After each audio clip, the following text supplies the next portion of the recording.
Miten menee kaikilla ja tervetuloa kuuntelemaan Geek Life and Podcast. Olen Pixie ja tänään puhun Viivilönistä. Sama juttu Minna Kantin kanssa. En tiennyt hänestä paljoakaan. Ennen kuin aloin etsimään hänestä tietoa, jonka aion jakaa nyt teille. Joten aloitetaan tämä jakso. Olivia Matilda Lunn syntyi 20. toukokuuta 1872, mutta hänen lempinimensä oli Viivi, josta tuli myöhemmin Vivi. Hän syntyi Tampereella Emmanuel Wilhelm Lunnin ja Matilda Sirenin elämään.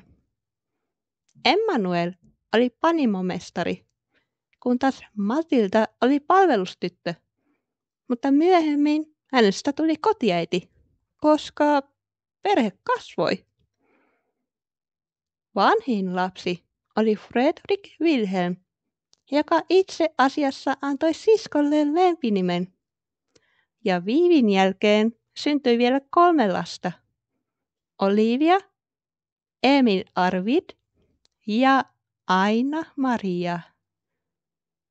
Vaikka perhe asui lähellä oluttehdasta, Viivin koti oli kaunis ja lämmin. Perhe oli Viiville läheinen ja hän asui jopa äitinsä kanssa hyvin kauan, joka kuoli sitten vuonna 1924. Viivi piti jo lapsesta saakka omia puoliaan. Kerran, kun hän oli tulossa koulusta, jotkut pojat alkoivat kiusaamaan häntä. Ensin Viivi jätti heidät huomioimatta, mutta sitten Viivi päätti lyödä poikia koululaukullaan. Ja Fredrik-veli näki koko tapahtuman. Viivi oli älykkäin matikassa ja lahjakas taiteessa. Nuo taidot tulivat Matildan puolelta, joka piti myös taiteesta ja halusi oppia sitä lisää. Mutta Matildan isä oli, sanotaan vaikka, että hän oli vanhanaikainen. Tiedätte kyllä, mitä tarkoitan. Viivi valmistui tyttökoulusta vuonna 1891 ollessaan noin 20-vuotias. Ja nyt saatat ihmetellä, miksi juuri tuossa iässä? No, vastaus on se, että hän oli nuorempana paljon sairas ja perhettä oli kohdannut suru. Isä Emmanuel kuoli vuonna 1888, kun Viivi oli 16-vuotias, ja sen jälkeen rahat olivat tiukilla. Perhe muutti pienempään kotiin, jolloin Matilda alkoi vuokrata huoneita. Näin hän onnistui ruokkimaan perheen, mutta ei lähettämään lapsiaan yliopistoihin. Viivi meni amikseen ekstraoppilaaksi vuonna 1892, josta hän valmistui kone- ja rakennusmestariksi. Viivi ei kuitenkaan kertonut kenellekään, mihin kouluun hän oli yrittänyt päästä. Tuohon aikaan naisten piti pyytää lupa fyysisiin töihin, sillä useimmat ihmiset ajattelivat, että naiset ovat kuin kristallimaljakko, joka voi särkyä hetkenä minä hyvänsä. Mutta kun hänet hyväksyttiin ammattikouluun, Matilda rohkaisi tytärtään seuraamaan unelmiaan. Kun Viivi oli ammattikoulussa, hänen kouluelämänsä muuttui suojatuksi. Miksi? Koska hän oli luokan ainoa nainen. Mutta se auttoi häntä. Ja jälleen kerran hän oli luokan paras oppilas.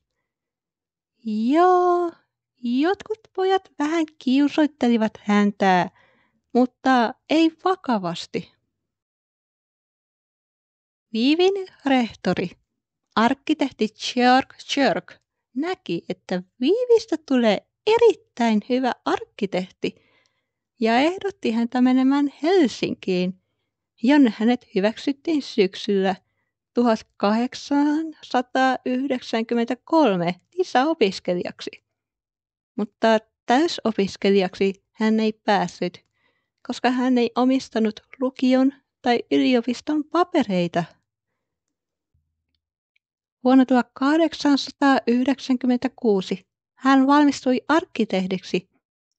Silloin hän oli 24-vuotias ja alkoi matkustelemaan joko työn vuoksi tai ihan vain huvikseen äitinsä ja myöhemmin erään toisen kanssa.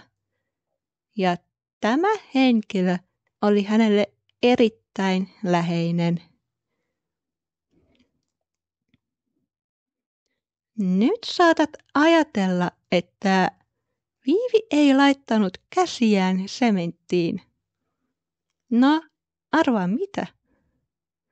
Hän teki niin ja kiipesi jopa katolle nähdäkseen, kuinka työ etenee, unohtamatta sitä, että Viivi oli tiukka pomo. Hän näytti työntekijöille, että kuinka sementti muurataan oikein seinään ja millaisen kaiverruksen hän haluaa. Mutta kun hän oli työn ulkopuolella, hän oli päinvastainen tälle pomoviiville. Viivi ei koskaan mennyt naimisiin, mutta hän oli täti ja rakasti sisarustensa lapsia. Mutta työ vei häneltä paljon aikaa. Hän pysyi hereillä päivät ja yöt lepäämättä. Luultavasti Viivi sai jonkinlaisen burnoutin, tietämättä milloin lopettaa työskentelyä. Onneksi lääkäri muistutti Viiviä lepäämään. Ja silloin aloin miettimään Ursulaa, joka maalasi niin paljon, että yhtenä päivänä hän ei enää tiennyt mitä piirtää. Joten hänen piti keskittyä tekemään jotain muuta. Taiteilijana meillä on ajatuksia päässämme, mutta joskus emme tiedä miten tai kuinka se luotaisiin. Joten siksi meidän kaikkien on pidettävä tauko ja keskityttävä muihin asioihin. Ehkä inspiraatio tulee takaisin seuraavana päivänä tai kun olemme vanhempia. Kuka tietää? Vaikka Viivi oli sinkku koko ikänsä, yksi henkilö oli hyvin läheinen hänelle. Hänen nimensä oli Hanna-Maria Parviainen. Ja nyt kerron hänen elämästään pähkinänkuoressa. Hanna syntyi 3. elokuuta 1874 varakkaaseen perheeseen. Hanna ei ollut ainoa lapsi. Hänellä oli 2 vanhempaa veljeään, Walter ja Hugo. Ja Hannan jälkeen tuli vielä aina sisko, Heidän isänsä, Johan Parviainen, oli liikemies, kun taas heidän äitinsä, Maria Charlotta Hedberg, oli kotiäiti, joka oli tiukka. Vaikka jotkut eivät nähneet häntä sellaisenaan.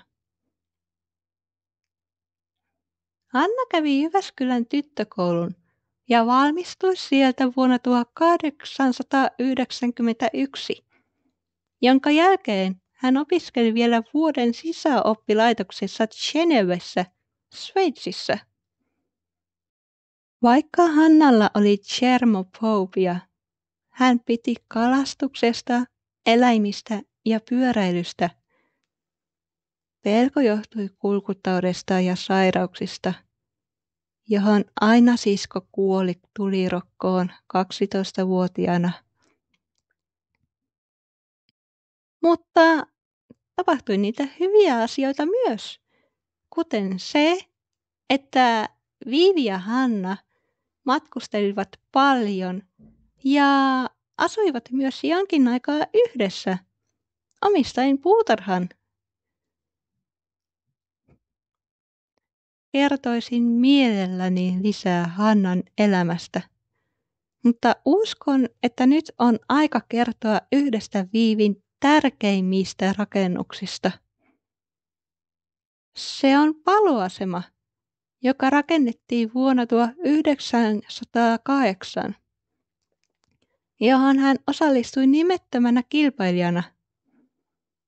Kerran kun ohitin sen perheeni kanssa, aloimme puhua siitä, ja isäni kertoi meille, että ihmiset eivät pitäneet siitä, koska ovet olivat liian isot siihen aikaan ja koska nainen oli voittanut kilpailun.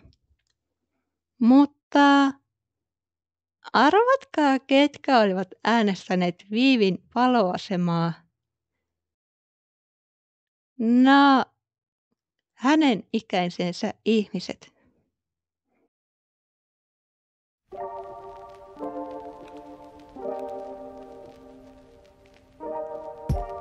Kiitos, että kuuntelit Geek Life and podcastini. Jos pidit tästä ja olet kiinnostunut kuulemaan lisää tällaisia, niin kerron sinulle, että lisää on tulossa. Joten pysy kuulolla.